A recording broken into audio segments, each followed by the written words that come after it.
Ce qui va se passer la saison prochaine, on y travaille beaucoup avec la direction, avec Luis Campos.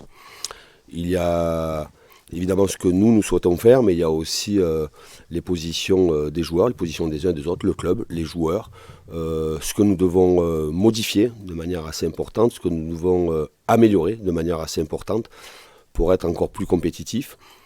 Concernant l'avenir de Léo, il y a la position de Léo, la position du club. Ça discute entre les deux parties. Moi, je suis focus sur les 10 matchs qui se présentent, qui sont les 10 matchs pour aller chercher ce titre de champion de France. Quant à savoir ce que va décider Léo, ce que va décider le club, ça reste très confidentiel. Oui, on le voit, oui. On l'a vu durant cette quinzaine, il est venu 2 fois ici pour évaluer l'état de sa cheville post-opératoire, pour aussi suivre son protocole de rééducation. Il travaille évidemment en étroite collaboration avec notre staff médical et son équipe médicale.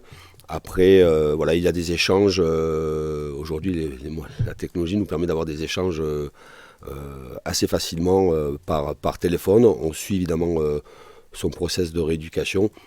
Mais quand il a de graves blessures comme ça, moi je suis plutôt pour de temps en temps un message, mais après le laisser se concentrer sur sa rééducation. Le joueur est très triste d'être blessé en règle générale et il n'est pas encore dans un état à pouvoir faire beaucoup de choses en rééducation. Mais évidemment qu'on suit ça attentivement et qu'on garde le contact à travers les téléphones.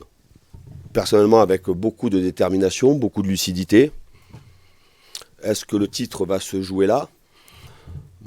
Si nous sommes performants sur ces 3 matchs, et en commençant déjà par dimanche, ça nous permettra de maintenir toujours un écart conséquent en termes de points d'avance, peut-être plus. Et évidemment qu'il ne faut pas tomber dans la facilité de dire les choses vont se faire de manière facile, il y a 7 points d'avance. En football, tout peut aller très vite. Et qu'il faut être très vigilant, il faut garder une certaine détermination, une certaine envie d'aller gagner des matchs pour aller avoir l'envie de gagner encore un nouveau titre, ça c'est sûr. Mais évidemment que quand on regarde notre calendrier, même si derrière ces 3 matchs, on aura affaire à des équipes qui vont se battre pour le maintien, et que c'est toujours aussi difficile. Mais on a sur les 3 matchs qui arrivent des concurrents au podium, des concurrents qui peuvent penser aussi au titre, des concurrents aux places européennes. Donc ça sera des équipes de très très bon niveau, avec des matchs avec beaucoup d'enjeux pour les uns et pour les autres. Oui, je me sens légitime d'être toujours l'entraîneur du Paris Saint-Germain. Je prépare, je le répète encore une fois avec Luis Campos et notre président, la saison prochaine. Il y a beaucoup de discussions sur la préparation, la manière dont on va dessiner notre effectif.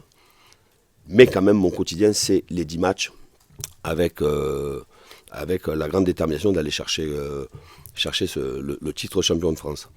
Concernant le changement d'entraîneur au Bayern de Munich, j'ai pas d'éléments, et même si j'en avais, je ne les commenterai pas. Ce sont des décisions prises par une direction à un moment donné pour différentes raisons. J'ai félicité, je crois qu'on a été nombreux à féliciter Kylian pour c'est une promotion, c'est une lourde responsabilité. Et personnellement, je trouve que c'est un bon choix, que c'est le bon choix que Kylian soit le capitaine de l'équipe de France. À Paris, il y a Marquinhos, et puis après, il y a des vice-capitaines. Kylian fait partie des vice-capitaines. Mais notre capitaine est Marquinhos et il n'y a aucune raison que cela change.